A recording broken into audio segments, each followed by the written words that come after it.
doesn't matter how old I am. Yeah. It doesn't matter what I don't know. If I'm willing to put myself out there and work hard. Figure it out. Figure it out. Yeah.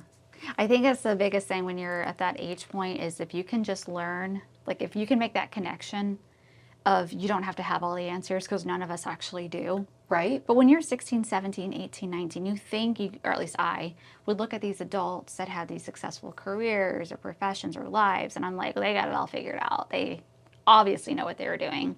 And now as like a 39-year-old, I'm like, I'm still figuring it out. Well, and still figuring out what your path looks like, what you want to do. Like for me, like studying engineering and then ended up being an Etsy owner at one point or a stay-at-home mom or a shop owner. Yeah. It's different, right? And just kind of following your gut a little bit and continuing to dream regardless of how old you are. Yeah. I think also being from a small town and being in a family business, I think maybe that for me showed me the possibility a little more because I was so involved.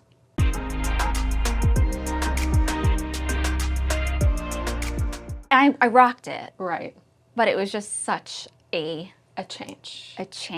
And then I was like, I can't wait to grow my hair back out. Right. So yes. Well, and I think as females, we find a lot of identity in our hair. Isn't that a weird thing? But it's true. And I think also like career-wise too, right? So that was a big thing for me when when I transitioned from being in IT consulting to being a stay-at-home mom. Yeah. It was suddenly this like, who am I? Like, do I have purpose? Like when you go somewhere and people are like, what do you do? And you're like, do you say I'm a stay-at-home mom and that's okay? I do nothing but watch do. my kids. Yeah. Is that anything? I pick Cheerios up off the floor. Being a stay-at-home mom is It's so the much harder hardest. than It's any... the hardest. Yes. I know. Yeah. I know. Me going to work is my escape from like the real work of So taking care of the kids. You have. I have 3 kids, and it's funny. I actually chopped off my hair right before my divorce. Okay. So it was almost like you're talking about identity. It was like you wanted totally a new chapter. Exactly, and I didn't realize it at the time. I was just like, I just need to look like a badass. That was my justification. But yeah, no, you were asking about kids. I have 3 kids. Okay. So I've got a 16, 12, and then 8-year-old. So 8-year-old too. No, 8-year-old. 8-year-old. Don't put me back in those days. Yes. So 16, 12, and 8. Yeah. Okay. So the 16-year-old is watching the 2 kids today. Okay. No school. So tell me a little bit about your journey and where you are today. Okay. How far back you want me to go? How far back you want to go? So, where to start? First of all, wait, hang on. Those earrings are like clutch. I love those. Oh, thank you. Am I allowed to say clutch? You can get these at the shop. Really? Well, tell me about the journey and let's end up at the shop. Okay. Okay. So, I'm going to go back to like growing up in a small town. So we'll start way, way back and kind of a bit of a country girl, right on the Tennessee line of Virginia. And there was Eastman Kodak Chemical Company was there in Kingsport, Tennessee, right beside. And that's where all the people that made money worked, right? So I decided to go to college at Virginia Tech. I studied engineering because I liked math and science. And I wanted to come back and be a chemical engineer because my world was so small, right? So I ended up changing majors my 4th year. Realized chemie wasn't for me, ended up in industrial and systems engineering with a business minor. Not sure what I was going to do. Got into the consulting world with Accenture, moved up here, actually got married in there. That was a big one. Slide that one in there. And I worked for probably 3.5 years before I got pregnant with my first child. Decided, my husband was traveling a lot internationally, that it just wasn't a fit for us, for me to both work and be a mom, just because I'm kind of all-consuming. And so something was going to really get lost in that. And then with his traveling, it just was going to be impossible. So I became a stay-at-home mom, then went through that whole journey of rediscovering who I was in my new role. And then I had another baby 2 years later. then we'll fast forward to when my daughter Macy turned 11, and I realized, so I had 11 and 9-year-old at that time, and I realized I was starting to micromanage everyone at an age where they didn't need that anymore. So you had your Accenture hat on at home. Yeah, a little bit, right? But not that you're micromanaging Right, but Accenture, it's my but a little to-do bit of that list. management. Exactly. And I think I felt like, okay, it was this balance of I'm driving everyone else nuts and I need something. And at the same time, Macy had gotten an American Girl book about like starting a business. And so she was like, Mom, let's have a lemonade stand. And I was like, oh no, not a lemonade stand. But I was like, let's start a business. And so when she was 11, we started Jaynes. And it started mostly handmade on Etsy at that time. We were doing some local pop-ups, things like that. And it was such a time of discovery for both of us. There was, of course, the days where it was like, oh, we're besties, this is so much fun. And then there were the days where it was like tears everywhere. She's crying, I'm crying, like it's taking over our life, all the things, right? But what was beautiful was that self-discovery about the things that were my natural gifts and what I enjoyed, and what her natural gifts and what she enjoyed. And I can remember one of the first events, I think it was somewhere in Loudoun County, and there were more vendors than there were shoppers. And I said, Macy, I was like, I just want you to take our business cards and I want you to go around this room and I want you to meet each of these business owners and I want you to tell them about our business and learn about theirs. And she did it. And she came back and she was talking about all these businesses and she learned so much. And it was really eye-opening. How old was she? She was probably 12 at that point. Yeah, so it was early on. Oh, and rewind, on the way getting there to the event, I remember getting a car, when you're hauling stuff, you're putting it all in the car. It's so exhausting. You've made, at that point, we'd made most of it. And put it in the car, stopped to get gas, and I was like, Macy, I feel really nervous. And she was like, why? And I was like, I think it's just like the putting myself out there part. I was like, I think I'm happy in my jammies with my cup of coffee making things or Behind doing Etsy. Yeah, behind Etsy. And she's like, I love this is my favorite part. And so realizing that we were really different and that was okay and that could bring different things to our business. Yeah. So that was kind of the story of Jaynes. We ended up that first year not knowing what we're doing. We sold to 25 states and we were like, this might work, So that was a journey for our family until this past year. She graduated from high school and it kind of fell into our lap to take over a new space in Aldie, Virginia, that had formerly been an antique kind of antique market, I guess you would say. And so last weekend we celebrated our 1 year since our soft opening for Loudoun Market. Wow. And so that was kind of chapter 2 for me. So we still have Jaynes. Jaynes is a vendor at Loudoun Market, but now we have a location, brick and mortar, where we can sell actively throughout the year, not just online and at pop-ups. And we have a sense of community because we have other artists there as well. what a beautiful journey. So that's my journey. So what are you doing now? Like how involved are you in Loudoun Market and I am Jaynes? so far involved in all of it. And actually right now we're at a pivot point where it's that realization, and that's happened all along the way, that it's like I've grown it to a certain point and then I've become the bottleneck.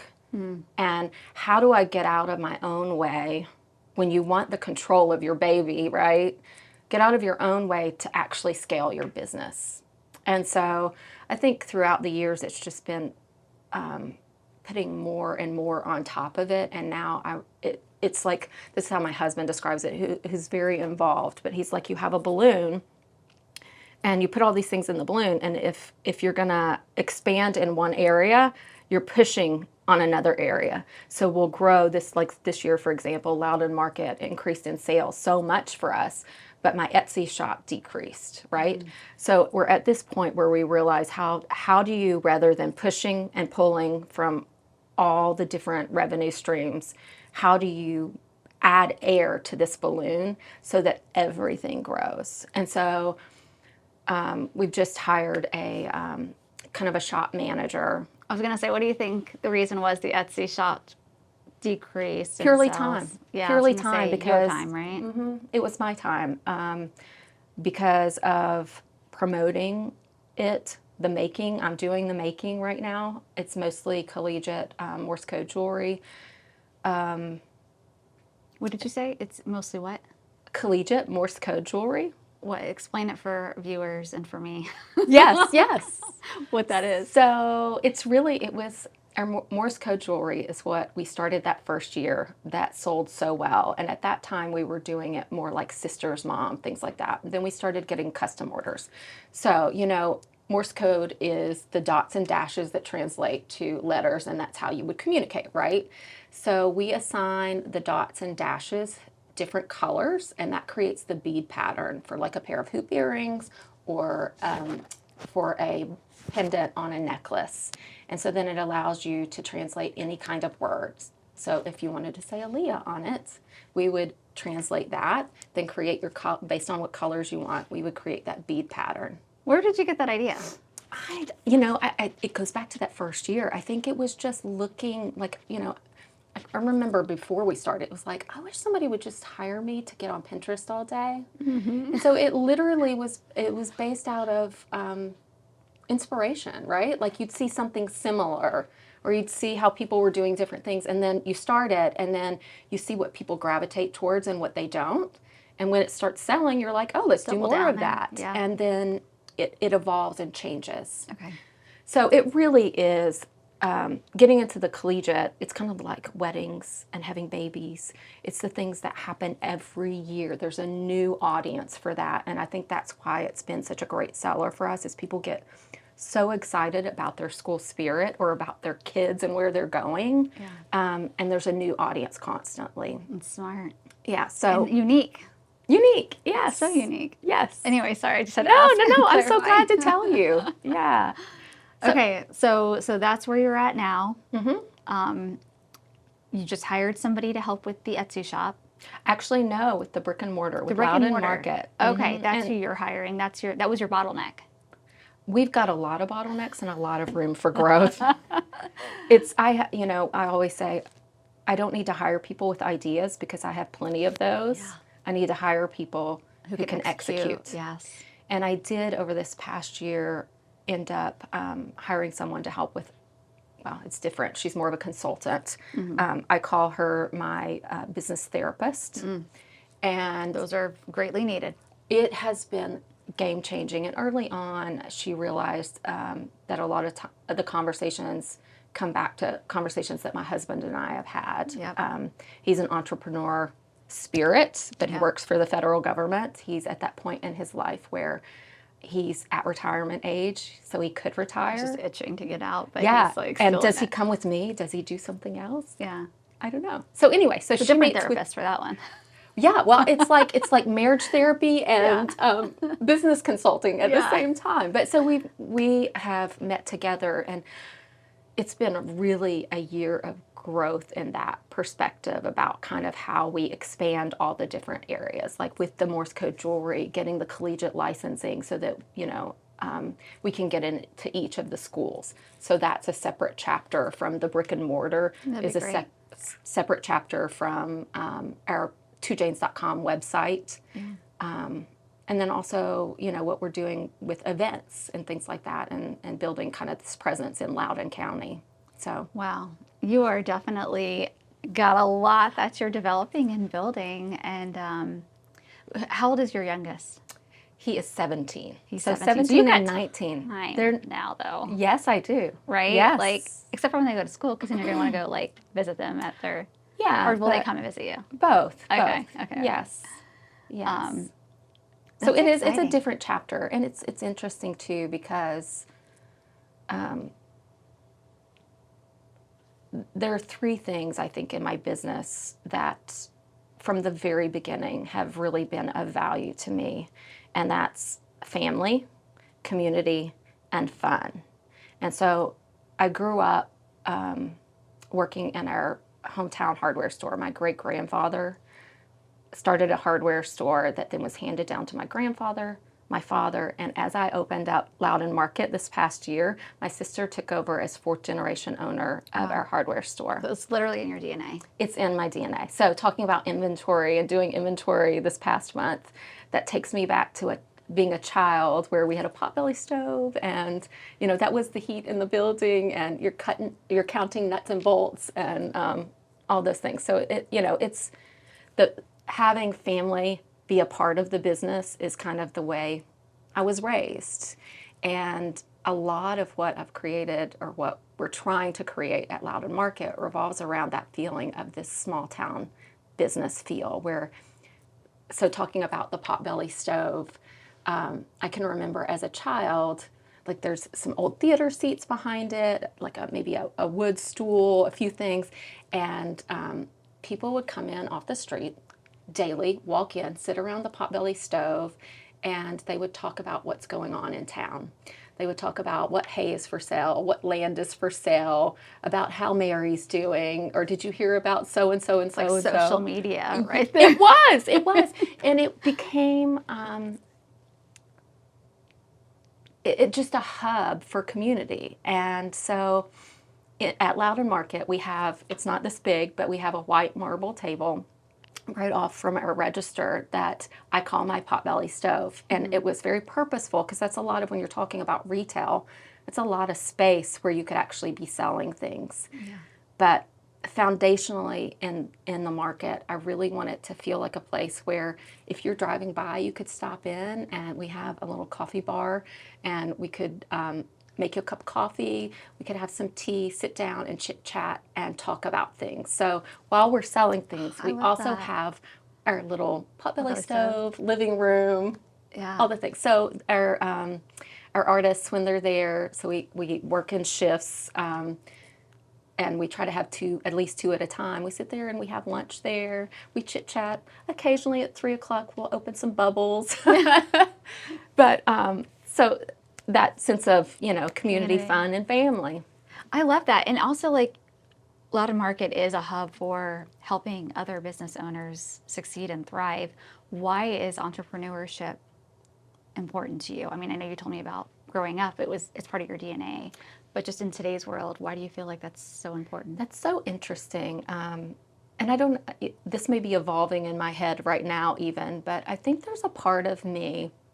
I was the youngest of 3 children by 8 and 10 years, so I was always the baby. I felt like I spent a lot of my life doing what I thought I was supposed to do, or what everybody told me to do. And kind of that realization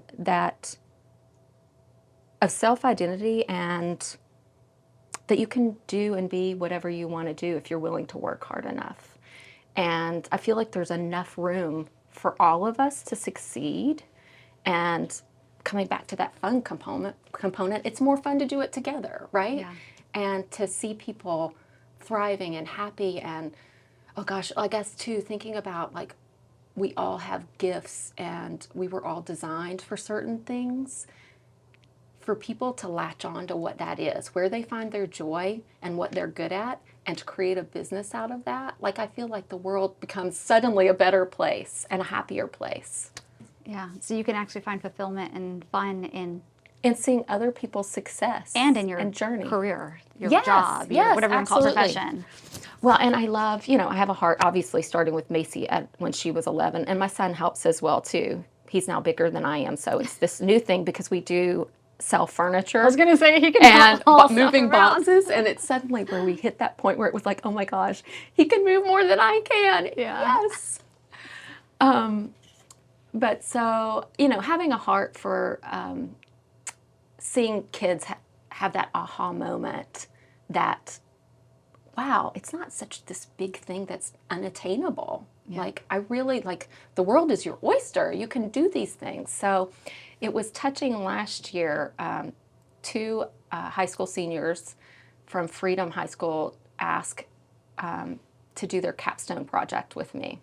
And so it was really fun to have them come in and work alongside and kind of see what it looks like from behind the scenes. It's not just everything you see on social media.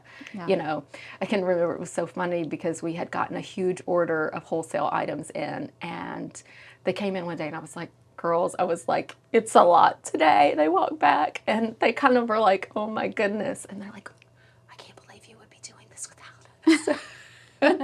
And seeing the hard work that goes into it. But one of those girls actually has known Macy for a long time. And I can remember we did, are you familiar with HubDot? I am. Okay, so Is it still around? I'm not sure. Okay. But we did, we were speakers. Macy and I, early on, were HubDot speakers when it was at Athleta and Reston Town Center.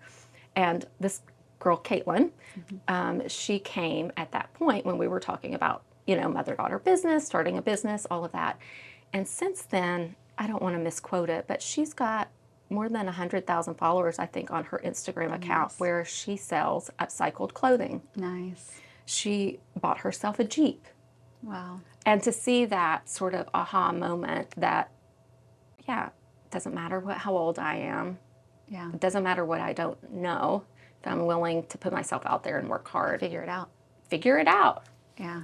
I think that's the biggest thing when you're at that age point is if you can just learn, like if you can make that connection of you don't have to have all the answers because none of us actually do. Right. But when you're 16, 17, 18, 19, you think, or at least I, would look at these adults that had these successful careers or professions or lives, and I'm like, well, they got it all figured out. They obviously know what they were doing. And now, as like a 39-year-old, I'm like, I'm still figuring it out.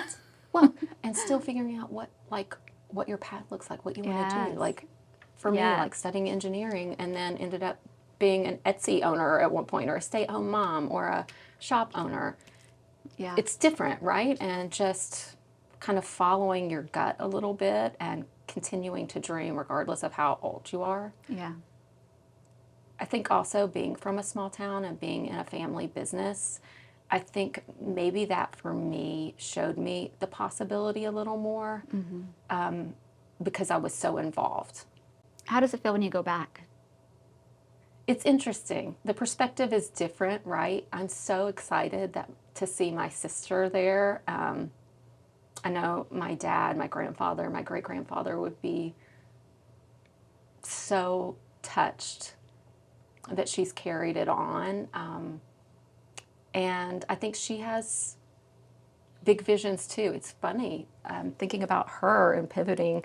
She studied fashion merchandising and apparel design, went to Manhattan, was a designer for a children's clothing brand, became a stay-at-home mom of 4 boys, 10 or 11 years apart on that. And then she, you know, worked at Anthropologie here or there, but now she's back in this really small town and she's selling like piping and electrical supplies. 4 boys. No. 4 boys, that's right. But she has bigger visions for it too, and she's so cute too. You know, I think it is. It's kind of what you said in the DNA, but it's in the nurture and the nature, I guess. There are still the regulars that come around the potbelly stove, and she knows when it's their birthday, and she'll bring in balloons or have cupcakes, or she'll get Cullen Hardware hats made, and she'll be like, "This one's for you, and this one's for you," and so they wear them around town, and such a sense of... She puts her feminine touch in there. She does. Yes, she totally does. That's beautiful. And they're selling ice cream now too. And who doesn't love ice cream? Throw a little mix in there. Yes. She's like, there's the hammers and the nails, and over there's the ice cream. And by the way, here's some balloons. Happy birthday. Right. Right. In terms of looking into the future and like your vision for Lotta Market for the next 5, 10, 20 years, is there anything different you would like to see? Because a lot of people are like, I want to see more successful, you know what I mean? Like more kind of self-sustaining. But do you have anything outside of just that growth aspect of it? I think I'm excited to continue to dig into what it is if we're talking Lotta Market itself. Yeah. because I've continued to spread myself so thin, there are times that I felt like, oh, it was great. We did a great year, but I could have done A, B, and C. And I'm excited from a creative perspective to just do more fun with the sort of merchandising and the decor, more events. We had a sip and shop with Fleetwood Winery in November, and we put just a fire pit outside. There was a fire.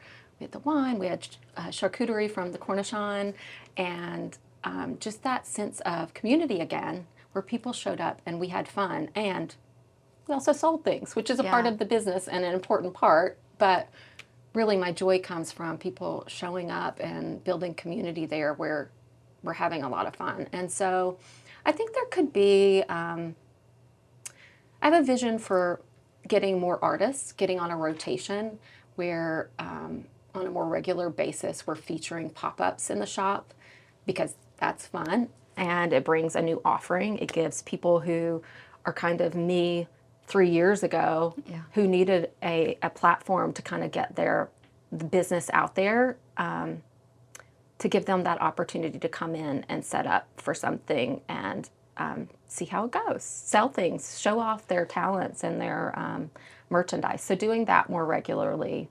And then maybe some events, like, this is like way down the road, but the dreaming, I would love to have like little mini houses around the property where you could actually want to build your own magnolias is what it Yes. sounds like. Can I have that? I'll take that. It would be great. So finish your thought. Little No, but houses just like around that. the like mini house, like the little houses, Tiny that you. houses.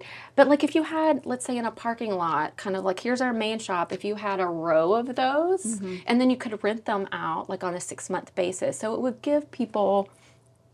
I guess I'm thinking about these small business owners that kind of have a passion for it, but it's like, how do you get a brick and mortar? It's hard. Real estate is expensive. The commitment is big. And so having that opportunity for people to have a place that they could just try it without so much risk, and have their own place to feel proud of. Yeah, that's exciting. And from a customer's perspective as well, like how fun is that to go and to be able to shop from all these small businesses? I love that. It sounds like your real focus is on experience, creating experiences that drive your customer base to want to keep coming back again and again because they feel something when they come into your space. Totally. That's exactly. Events, your shop space, creating these other little entities around the main brick and mortar. That's exactly the case. And talking about the business, that's where my joy comes from, is kind of that experience.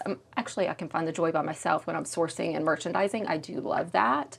But Introvert in you. the introvert in me. But then I also love that part where people are coming in and how they talk about things and, oh, this is great. Oh, did you see this?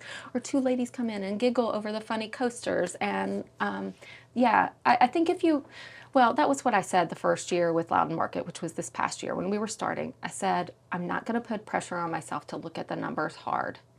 I want to make something that's beautiful, and I want to make something that's fun, so that people walk in, and if they feel like aesthetically that's pleasing, and they think, well, it felt good to be there, why won't they come back?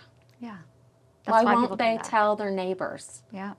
And so I'll tell you what's aesthetically pleasing is those cute little earrings you got on. Thank you. These are available at Loudon Market through 2 Jaynes. I love those. I'm going to come by and grab those. I love Thank you.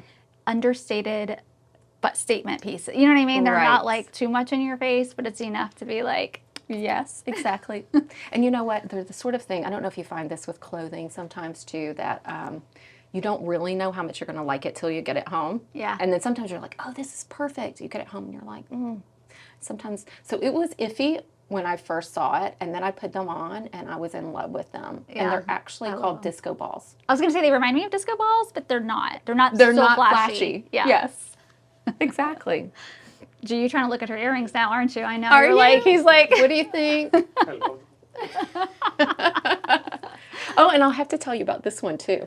I know. So, I was like, wait, is did that you her see wedding this? ring? I did, and I was trying to figure out. I was like, wait, that's the left hand. Is that her wedding ring? Well, Like, so, what is I this? purposefully put it on this finger so I wouldn't look not married in Yeah, this video. smart. But it's actually adjustable size. And this Ooh. coming back to that sense of family. Yeah. So I started making these probably 3 or 4 years ago. So it's been a long time. And it was a vision I had for it. It's out of a button. Oh, sweet. And so then adhered to an adjustable band. And so my sweet husband, he'd probably be mortified that I'm telling you guys this. But Tell me more. even better, right? But literally, these are Daddy Jaynes bling rings. Daddy And Jayne's bling rings. Daddy Jaynes That's bling the rings. best. Yes. And so he would set up an assembly line on our, workspace where he would Dremel off the back of all of them, and then he would, put them together and make these things. And then they ended up being like a fan favorite for like a period of time. I love that. How sweet. So he probably made that ring that you have on. So Yes. it works as a wedding As band. a wedding band, right? Yes, It's exactly. beautiful. I love it. Yes, and like I just want to tell you about him a little bit because I do think it's kind of like they talk about every great man has a great female behind them, and his support that he's given me has been amazing for my business. He has jumped in wherever I needed him, and he's an interesting balance to me because I do tend to be very emotional about the business, and I care more about the joy maybe than the numbers on occasion, and I tend to see things very uptight or close in, and he tends to be a big picture guy, and so he's been just such a great balance. But right now we have a spray booth in our garage because now we do furniture too, and Wow. he can use like the sprayer. I can't do that. Yeah. He can sand the furniture and all that and get it prepped. So like he He literally might be coming into the business, I'm saying. I know, right? And they love him at the shop. All the other artists love him. Like he's really a part of the team, even though But do they call him Daddy Jayne? He 'Cause doesn't. He doesn't love that. I was gonna say he that might make he it. prefers Brad. He'd probably be okay with Boss too. Okay. But Brad Boss or Boss yeah, or Brad. yes, Not Daddy Jayne. Not Daddy Jayne. Yeah. That's funny. Yeah, no, having that support system is so important because sometimes, as women, as men, doesn't matter. You just need to know that you've got that support, that like, I got your back versus feeling like you're alone. Because entrepreneurship, I'm sure you're talking to a lot of the artists that you support there at Loud Market, can feel very lonely. And it can feel very like, nobody else has my problems that I'm dealing with.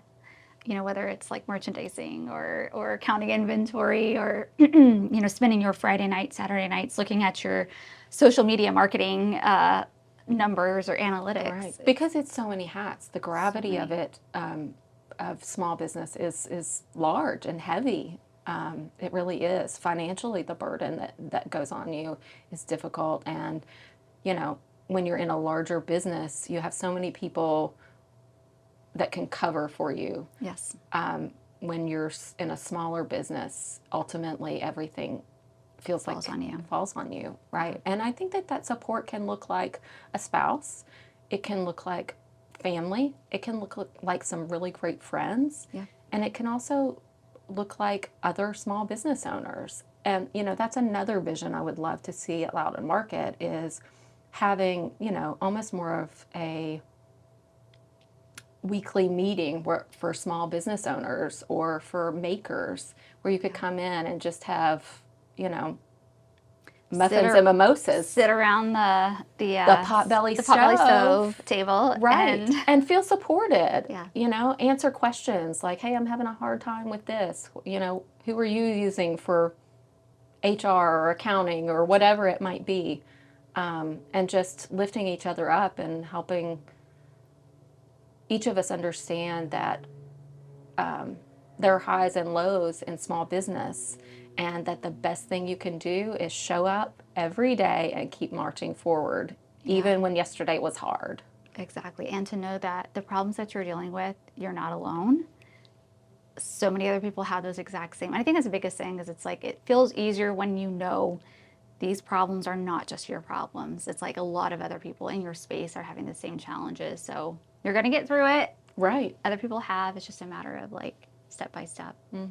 Yes, absolutely. And I think you can even see things where it's like you think, oh, this business has it all figured out, like because they are doing well, right? But then you can look at little things like I had an experience recently. We were talking about POS and some of the struggles that we were having with SKUs and things like that, and then realizing that another business that's far beyond our business was handwriting some of the transactions. Yeah. And to think, oh gosh, I thought we were terrible on, this aspect and had so much room for growth. And it's like, What is that? The comparison is a thief of joy, though. absolutely, it is. It is. Yes. When we start comparing, it's like, wait, just knock Right. it off. Like we all have our Right. strengths and weaknesses, and we're going to get to our own finish line. Absolutely. Yeah, no, it's good insight. I know a lot of people will come to me and they're like, "Oh, your photography business, you've got like everything figured out. You've got a team, you've got this." It's like, no, I'm not a photographer anymore. I am, but that's not what I spend my time doing now. I spend my time marketing, managing the team, making sure we're all doing our thing. So like with each stage comes a different set of Roles. challenges, and roles that I've got to learn how to solve. So it's not like any business owner, whether small or large, once you get to a certain point, it's like, life is easy. Right. It's always going to be a challenge. It's like and a journey. parenting, don't you Yes, think? that's It's right. like parenting. Each stage is different. Each day is a new thing to tackle. That's right. With So a lot of fun along the way. A lot of fun and learning moments for both kid and parent. Just to kind of wrap this up, if you could give one message to the world, whether that's the entrepreneur audience or just in general, the entire world, what would your message be? I have to pick one. You could go on a roll and